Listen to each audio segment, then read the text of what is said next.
Eddie, take it away. All right. Well, good to see y'all. Hopefully y'all enjoyed a break from the Tigers this past week, but we're ready to get back at it. It's good to get back going. Team had great energy as I anticipated last night. Good for them to have a little bit of a break. Staff too, to kind of just again, as I always say, kind of renew your spirit a little bit, and good weekend to do that. Great week last week as far as what we needed to do for Clemson and things we needed to work on and focus on, and then obviously preparation for a really, really talented Miami team. It's a very good football team that we're getting ready to play. I mean, they're 4-2 like we are, but this is a really, really good team, loaded all across the board on both sides of the ball. Excellent quarterback, can make all the throws. He's very experienced. They got 3 great backs, not good backs. I think all 3 are elite. Outstanding receiver core, very similar to the Florida State group that we saw as far as just a bunch of playmakers. Got some size, they got speed, they got quickness. We pretty much the guys we saw last year, so we're a little bit familiar with them, although they didn't have their quarterback last year. So that was obviously the difference in the game for them. They didn't have him. And really good up front, big, well coached, do a great job, just technically, fundamentally, understand their scheme. And then defensively, they got a ton of depth and a ton of experience. Guys that played a lot of football. Pretty much all the guys in the secondary are back except for 22 who's a transfer in. Had a linebacker that's come in. He's a very good player, 51. But, other than that, they've just kind of added to what they had last year. A very deep group up front, rotate a lot of guys, athletic, again, top to bottom, a really good football team. And, they've obviously had 2 tough games that have gone against them, but this is a team that can beat anybody in the country. I think just kind of like we are. I think we're a team that can play with anybody in the country and can beat anybody, but we can also lose to anybody. That's kind of where we are in college football right now, and you got to play well. So that'll be the case for us. We got to go down and we got to play well and to give ourselves a chance to win this game. But a great opportunity for us, and I'm sure it'll be a great environment and a great matchup down in Miami at 8 o'clock. But looking forward to getting back at it. Coach, obviously a bye is a great time to heal up physically, but from a mental standpoint for the players, how important is it to be able to kind of reset and take a breath? It's big. I mean, most people don't really realize what all these guys do. I mean, I think a lot of times we forget that these are human beings and that they're not robots. They're not a part of a Madden game. I mean, these are real people and they're students. I mean, there's a lot going on, for these guys academically. They're young people, socially, you name it.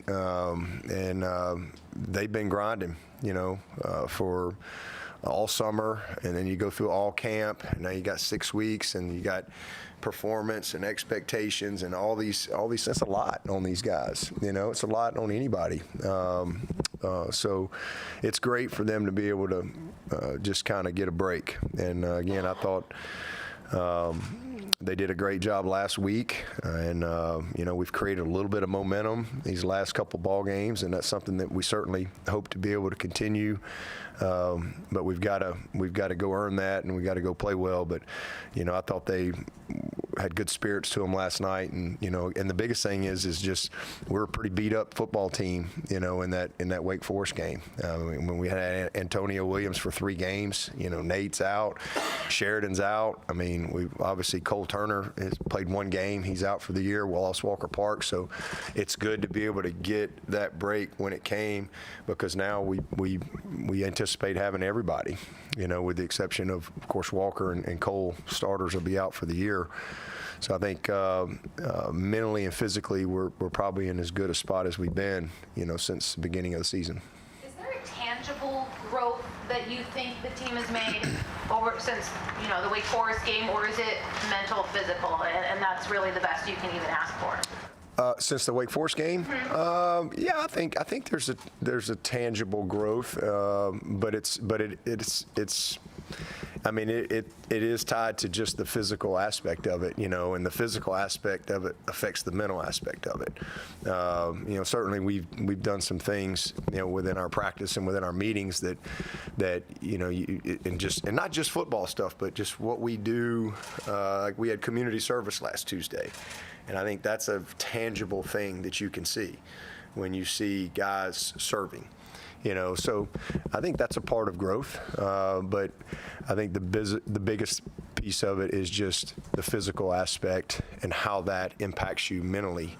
And so, we've got a long way to go. We got 6 more tough days ahead, and again, I think we're a team that can win any game, but I think anybody can beat us too. I mean, I think that's kind of where we are, and we got to play well, and so hopefully we can stay healthy and continue to add some momentum to what we've done the past couple games. Number 7 for Miami, the Restrepo slot receivers. One He's of a the player. best slots you'll see all season. Yeah, and he played last year. In fact, I think he was the backup to Zero last year, and this year they both played a ton, and both of them are really good players. 3's really good; he can fly. 4's a really good player as well. He's their big guy, but 7 is. I mean, they've spread the ball around pretty good, but he's the guy that seems to be they want to force the ball to. And whether it be motioning him, creating bunch sets, moving him around, they do a good. He's an excellent slot. He's savvy. You can tell he's played a lot of football. He really understands the nuances of defense. He understands the nuances of route running, and he's got excellent ball skills. And he's a tough kid. I really like him. I like his game a lot. He's an impressive player, and so yeah, he's a handful. We got to do a good job in knowing where he is and winning that matchup. Coach, as you mentioned, Van Dyke didn't play last year. He had a great freshman season, had a rough season, sophomore campaign, but playing great this year. Yep. How much of that do you think is due to just his maturity and growth, and how much with the new offensive coordinator, Coach Dawson?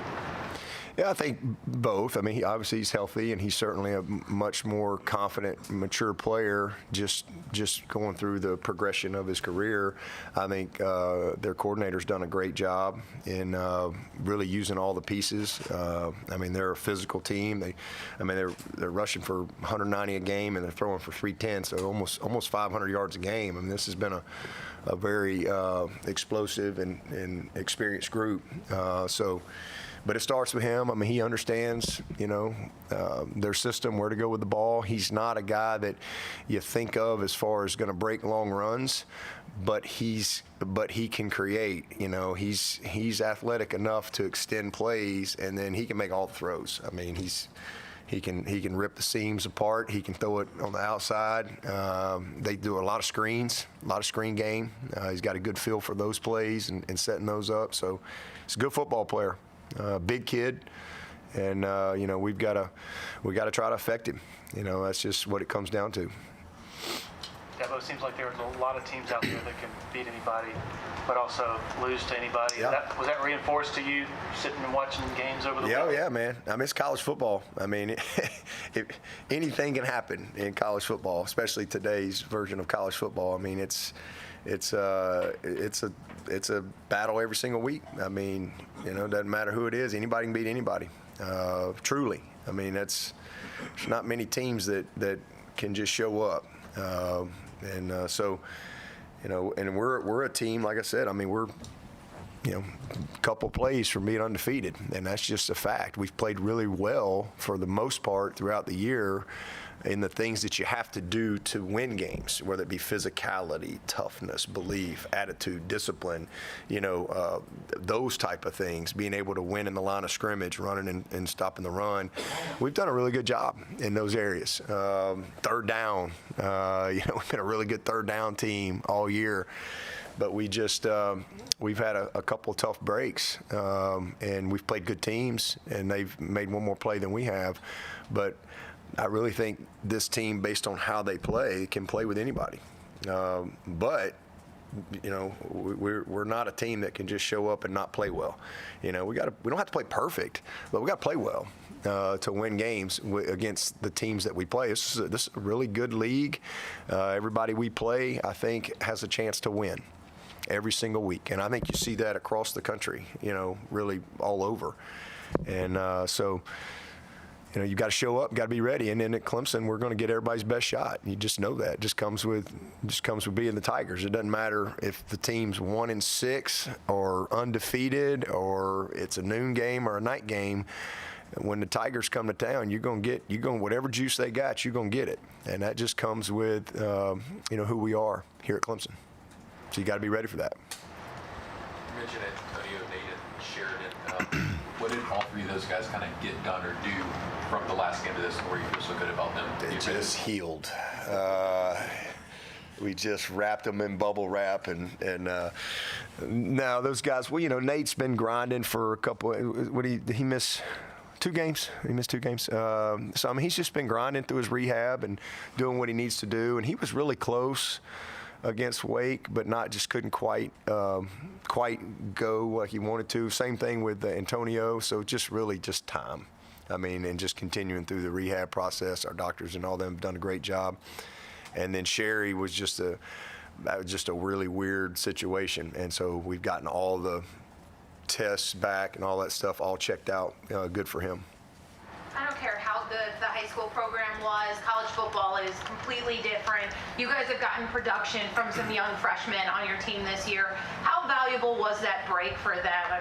Thinking of there's so many guys right now that are producing. Have you seen kind of a reset, a refresh, or even just a breath of fresh air for them? Yes, and that's so true. It's a huge change. Again, and we've had a lot. Ever since I've been a head coach, we've had a lot of freshmen that have had a lot of success for us. We've had freshmen start at just about every position on our roster, maybe every position. But it is a toll.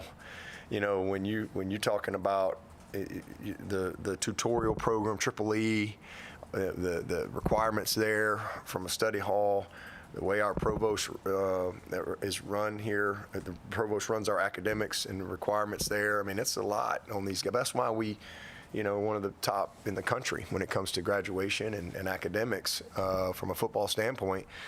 The training, they're over here at 6 in the morning training, getting their workouts in.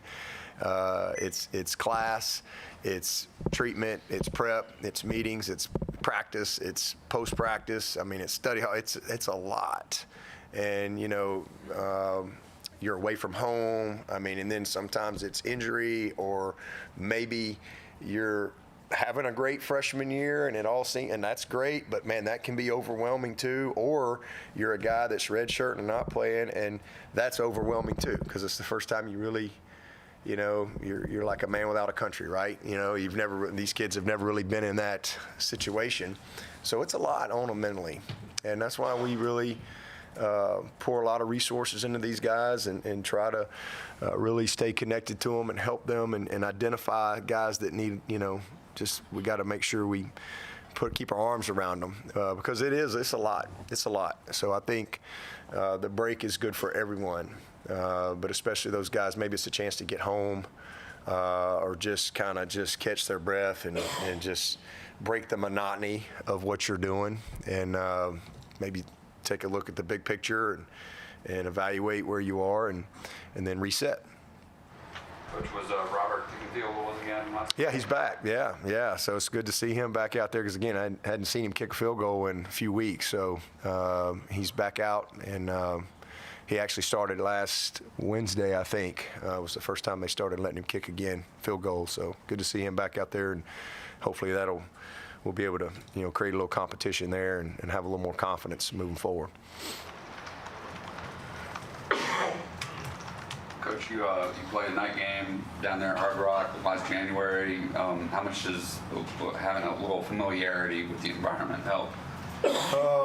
I think it's good. I got something in my contact. I don't know what it is. I think it's good for the guys that have been there. I mean, it's fun to be able to play in a pro stadium. I think guys always enjoy that. It's always a little different with the way the numbers are, and kind of from an alignment standpoint. But I think anytime you've been somewhere, there's definitely a positive to it. But we got a lot of guys that haven't been there. But I think anytime you can go down there, it's a beautiful place. It's a fun environment. But again, anytime you can play in a pro stadium, I think it's something that the guys, they see the Dolphins playing all the time, and it's just like when we go up to Charlotte and we get a chance to play in that stadium. It's just a neat. It's a neat environment. Going to Atlanta last year. Those are just, again, these are young people that have dreamed of playing college football, and a lot of them dream of playing pro football, and now you're getting a chance to do something that you love to do, and you're getting to do it. You're getting to get on a plane and fly and stay at a nice hotel, and not everybody gets to do that across college football. So we're really blessed here at Clemson, and then you get the chance to play in this pro stadium where a lot of the best of the best play. So I think it's something that they all look forward to. But we're going to play well on the road. Obviously, we got a couple road games coming up, and we're going to have to play well to have the type of finish that we want to have. I guess speaking of Miami, Khalil Barnes was one of the guys that went down with you guys during bowl prep. What kind of tangible difference do you feel like that made for him in terms of his progression from that to the spring to where he is now? We had with Shelton, Khalil, Ian. Burley. We had a few go down there, and I just think it maybe accelerated their familiarity with the team, and just being able to just be around some practice tempo and things like that was good for them. They were limited a little bit in what they couldn't do, but regardless of had he come in for the bowl prep or not, it wouldn't have made any difference. He's a baller. He could have showed up in June and he'd have been just fine. Like Tyler Brown. He wasn't here in January, so I think it helps some guys, and some guys, regardless of whether they come in January or June, they're going to need a little more time to get ready. What is it about him as a football player? Is it just football IQ, or is it just something about his work ethic? What does it allow? Well, first of all, physically he's gifted. I mean, he's not an immature body, physical body. I mean, he's physically pretty mature kid. That helps him for his position, and then it's definitely his football IQ. He's very smart. He understands the game. He came in here with a great foundation. He processes things well. He could really play three positions for us, and there's not many guys that come in right away that can do that. And so that's what makes him unique. And then it's the things you can't see. You can see him run and jump and all that, but it's just who he is as a person. It's how he thinks. It's his heart. It's how he prepares. It's his love of the game. Those are things that are harder to see, but those are the things that's what accentuates the physical maturity that he has and the skill set that he has. I mean, he's got the mindset and the heart set to go with the skill set. If that makes sense. This past weekend was a fun one to watch, college football. And Wow. Got teams blowing 29-point leads and just crazy stuff everywhere. As you're watching film, is there maybe more parity across the game than you've seen in the past? Probably. I mean, I can't really quantify that in my mind. I mean, I think it's like I don't know what the word I'm looking for. Recent memory bias. I don't know what that. It's just kind of. There you go. It's just kind of what's happening right now. It's kind of fresh on your mind, but. I mean, I think college football's always been really competitive. I mean, as long as I've been in it, 13 years at Alabama. I mean, every single week. I mean, it was a battle every week. And then all my years here, it's every week it's a battle, and I've never felt like we couldn't win, ever. But I've also always had respect for every single opponent. But I think it just kind of ebbs and flows and goes in cycles. But it seems that way. I don't really know how to quantify that, but it seems like, for whatever reason, this is a year where it's just really, really competitive, and across the board, everybody seems to have good players and good coaches, and it plays out on Saturday. I mean, there's a lot of good games, a lot of crazy games, a lot of crazy stuff has happened this year in college football, whether it be coaching or players or whatever. I mean, just crazy stuff. Penalties. I mean, the West Virginia-Houston game, you got to be kidding me. I mean, insane. I mean, just crazy. But that's college football.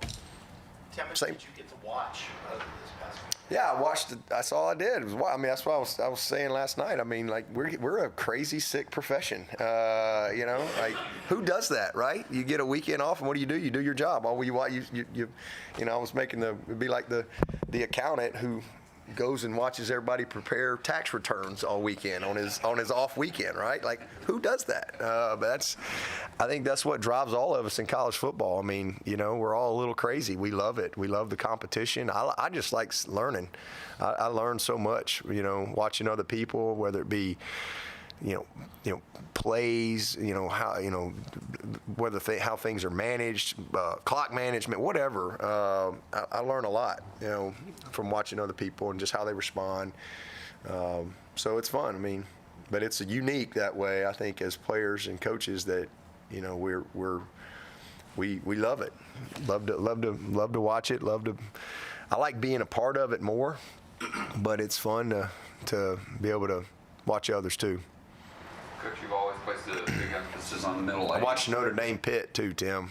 I mean Southern Cal, not Pitt. Louisville Pitt, Notre Dame Southern Cal. Watch that one too. And here you go. Here's probably the best player in the country, right? I mean, that kid is. I mean, he's probably going to be the first pick in the draft, or you know, one of the top couple. And I don't know how many turnovers they have, and but there's no greater equalizer, right, than that ball and turnovers. So you know, it's crazy things can happen. They certainly can. But saw a lot of good games. You emphasize the middle eight. It's probably even more important on the road. Just looking back on the first half of the season, self-scouting, how do you think you've done there? When we won the middle eight, we're undefeated. So with the two we lost, we didn't win the middle eight. So I mean, but all the other indicators of winning we've done, and I mean, you name it, across the board, except for one thing, and that's turnover margin. And when we win the turnover margin around here, we're about 98% or something like that, 96, 98% winning. And when we lose it, like last week, we still can win, but we only win about 60-something% of the time, which is really good for losing the turnover margin. If you look at most people losing the turnover margin, they're probably down in the 40s or less. You took on some of your fan base last night, apparently, on your radio show, and how does that make you feel when you look at your overall success? Yet this year, you're not meeting those numbers of in terms of the records of previous years, and you got some people complaining publicly about it. Does it change your feeling about the fan base? Do you feel like you're opening yourself up for criticism from them by calling them out for not being satisfied at 4-2, and maybe being somewhat spoiled by all the success you've had over the last 10 years?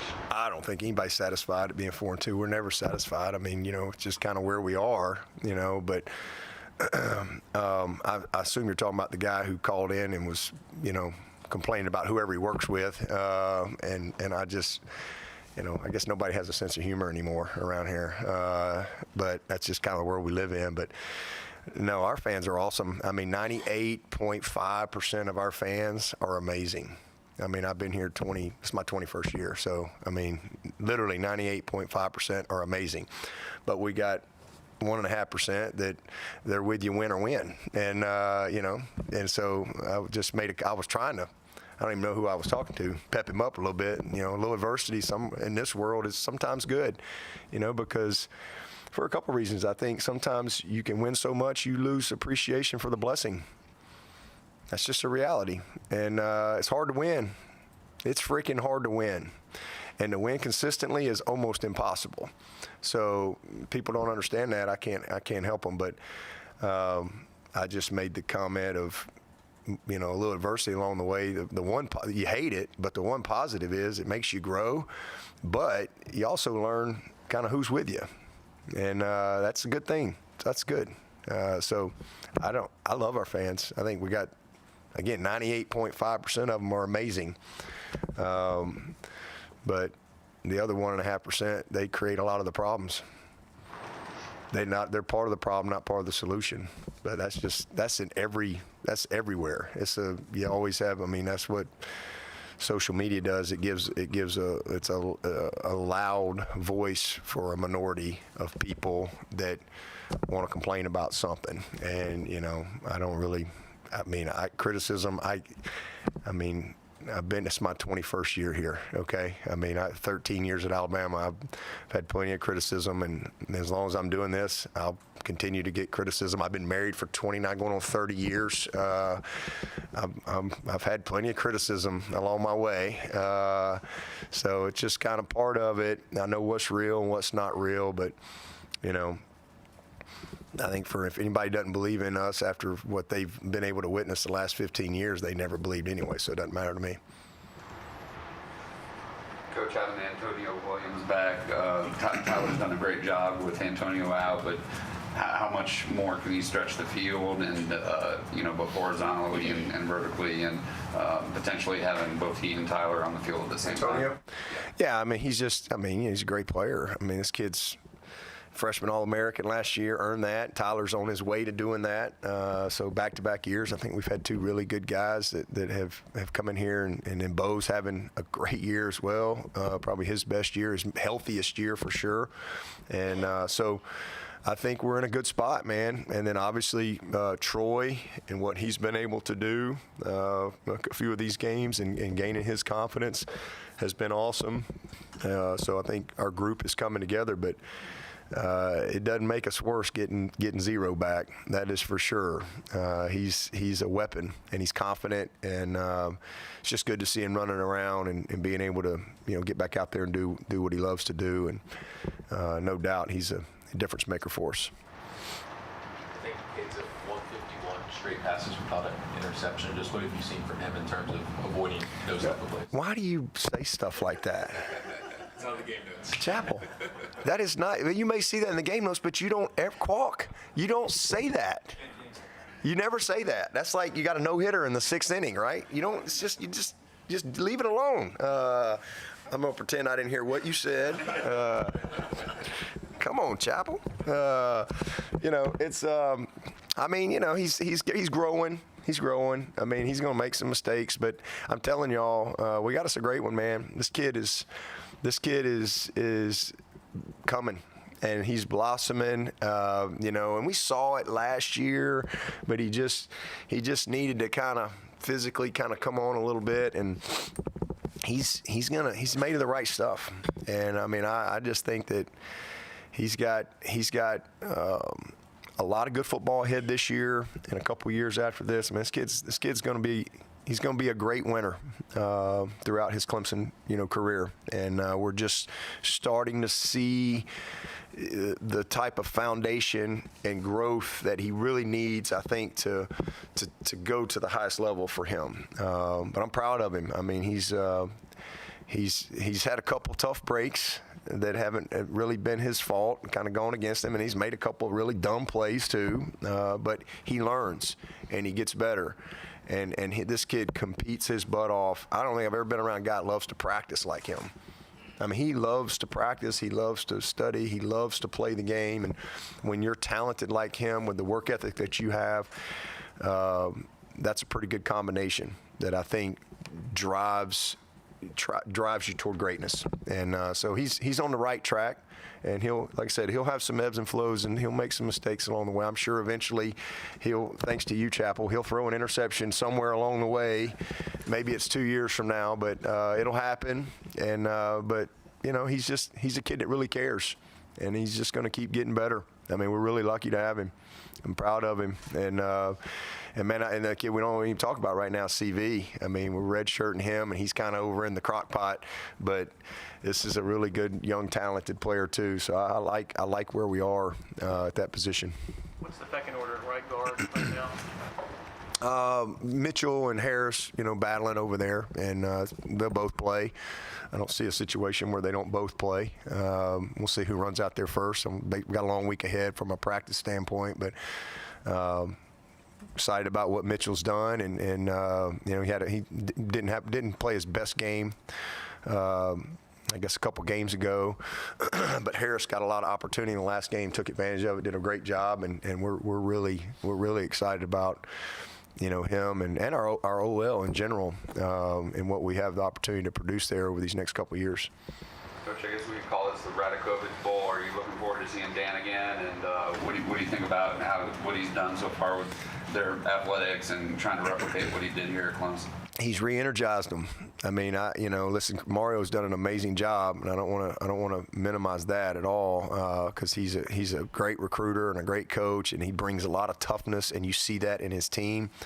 But any head coach will tell you the support that you have from the top down, and having somebody who knows how to generate that support is important. It's critical. And D-Rad, he's awesome. He does an amazing job. So I think he's a builder. You know, he's put a lot of things, I think, in place. I don't know where they are, but I'm sure they've got things going right now, from fundraising to facilities. You know, so I think they were maybe a little behind there in what they needed to do. So I think he's got a lot of vision, and he's got a lot of, you know, energy. So I'm sure Mario would tell you the same thing. He's probably made a huge difference for him in a lot of areas, and not just in football, you know, in just the whole athletic department. He's really good. Did a great job for us, and look forward to seeing him for sure. He and Marcy. There's a Senate hearing going on right now about NIL in Washington. There's a what? Senate hearing Okay. going on about NIL right now in Washington. I'm just wondering, you know, how confident you are that the United States government can figure out NIL and come forward with a solution that makes everybody happy. I don't know. What's your confidence? Zero? I'm gonna have a little more than that. I'm a glass half full kind of guy. I don't know. I mean, I have no idea. I know we got a lot going on in the world. I would say my hope is more than zero, but I appreciate your half-empty perspective. I'm half full, so just go from there. But I have no idea. I don't know. There was a hearing, but we got a lot going on in the world, but I'm sure they'll figure it out. Dabo, I've been hanging out with some of the parents after the Tiger Walk and being able to witness their camaraderie. I got to know KJ's mom last year a little bit and understand that she was the team mom, now Yeah. Lori. When did the team mom thing start exactly, and why do you see that as such a valuable and important part of this culture that you guys have here? Yeah, well, I mean, that starts really in the recruiting process here. I mean, the way we do things is different and unique. You know, we're not all things to all people. We don't really offer a lot of guys. We don't do 100 official visits. And so people really get to know each other here. And it's a close group. Our recruiting classes are really close. Typically, you don't see a lot of decommitments at Clemson. You know, it's a rare thing. We had a little rough patch with COVID there, but you know, it's, you know, kind of, we weren't able to really do things the way we do things. But and so through that process, relationships develop.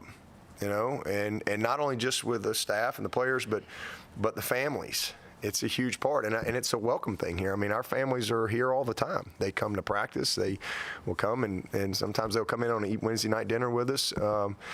But, you know, I don't know when it started. It's something we've done for a long. I just think we've gotten better at it. We've gotten more, you know, over the years. Like, we have a parent newsletter.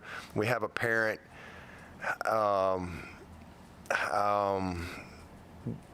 I guess it's a text thread or a Snapchat or something.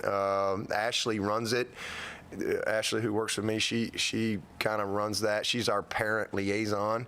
And so, again, we send them a newsletter every single week that we generate from within. It's just a lot of communication. I do a 13-month calendar that I send all the parents in August that has all the way through the next August planned, so they can be organized. And, you know, it's a lot easier to buy plane tickets in August for the next April than, you know, the week before. Say, you know, so we're very efficient, we're very connected, we're very organized that way, and I think that really leads to trust and respect, which accentuates relationships.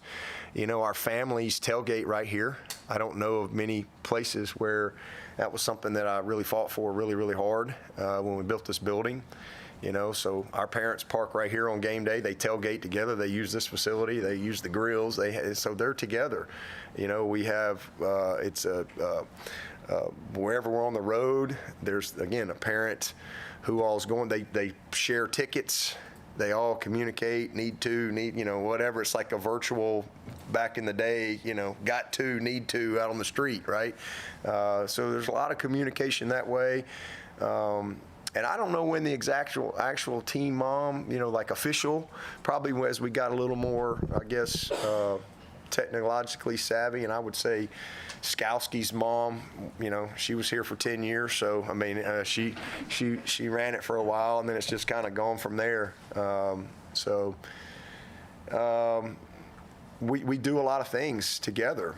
You know, they sit together, and we do a big thing in the spring. We do a big family cookout in the spring game with all the families are here together. So they just know each other and spend a lot of time with each other, and they all have, you know, we're all kind of in the fight together, if you will. I grew up playing really competitive soccer, and my coaches were like a hard, fast rule of like, if your parent talks to me, you're going to sit on the bench. Like that was a serious rule as like a high school club soccer player, and like through the ODP ranks, Olympic development ranks, and all of that. And I feel like that's more the norm of like, you're now adult men, keep your parents out of it, we deal with you as professionals. Why do you see that value in welcoming in the family and allowing them to come to practice? What's the benefit that you believe and have seen as a result of that? I mean, we are a relationship, purpose-driven program. I mean, we're not transactional place. This is a relationship place, and you can't have a relationship with someone if you don't talk to them. And so, you know, it's just always been how it's that way with our staff. I mean, our families are here all the time. Our kids are here all the time. I just welcome that. And I think being a parent, you know, a dad, and being an assistant coach, I mean, you know, I know it's not that way everywhere where your wife is welcome to come or your kids are welcome and invited. It's just not that way at a lot of workplaces. But I always wanted it to be that way. From the day I got this job, I mean, I've tried to make it a priority to, yes, win, but, you know, win in a way that we don't, you know, sacrifice our families. And I said early on, I don't know if we can do it, but if we can't, then I can do something else.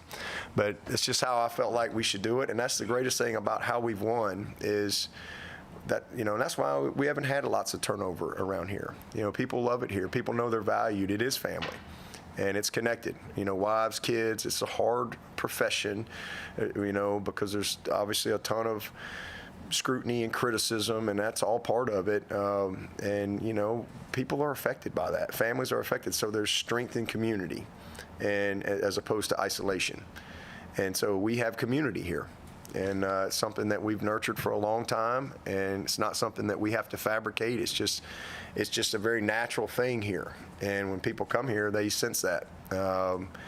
And I think it makes us unique. I mean, you can do a lot of things, but you can't fabricate, you know, family or genuineness. You know, people know if those things are real or not, and it's the same thing in the recruiting process. So, you know, I always tell people we don't, you know, I hate the term de-recruit, you know, and when you've done this for a while, you hear that every now and then, oh, you got to recruit. Oh, we got to de-recruit these guys. And I just hate that, because I think that means you were something different in the recruiting process than what you really are. And I always, you know, to me, it ought to be better when you get here, because you get a chance to be here. And, you know, so we're brutally transparent. You know, I don't mind talking to anybody. I'm going to tell them the truth. Now, they may not like that, but that's just, or at least what I think is the truth. But that's just part of it. But I think that, again, that people want to have a relationship and communicate and be told the truth. And so we don't shy away from that. Can you refresh me on Gunn's injury? Did this come before you went and got White's, or I didn't? It was kind of like simultaneous. That week, you know, he didn't kick that whole week. that we got White's. He had the quad strain, so it's kind of I guess started a little bit before. Didn't tell anybody or whatever, and then he had a little swelling, and so he didn't kick at all that week. And just on game day, was at Florida State. Just kicked on game day, kicked off, and then he didn't kick Syracuse, didn't kick Wake Forest all during the week. So he's been, working on that quad strain, and so last week they cut him loose, from just get back out there and start getting some practice reps and things like that. As far as the swelling in his thigh going down. I guess speaking of family, I think I heard a story that Daniel High once that Will, your son, was the emergency snapper, and he snapped to Drew, had to hold it, and that made you as nervous as all get out. Yeah, I was going to throw up. Almost threw up. It was at Greenwood. No, wait a minute. It was at 96. It was at 96. And I'm like, I couldn't believe what I was watching. And they're back, 96, they're undefeated.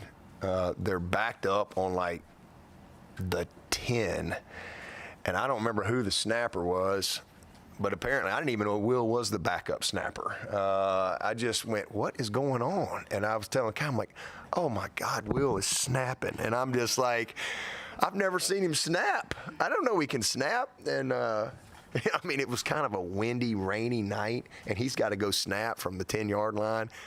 But he threw a strike to the punt. He had to snap on punt team. And then he snapped on field goal and all that the rest of the night because I can't remember who might have been Brody. Brody might have been the snapper, but somebody got hurt. But yeah, I had no idea he was the backup snapper until that night.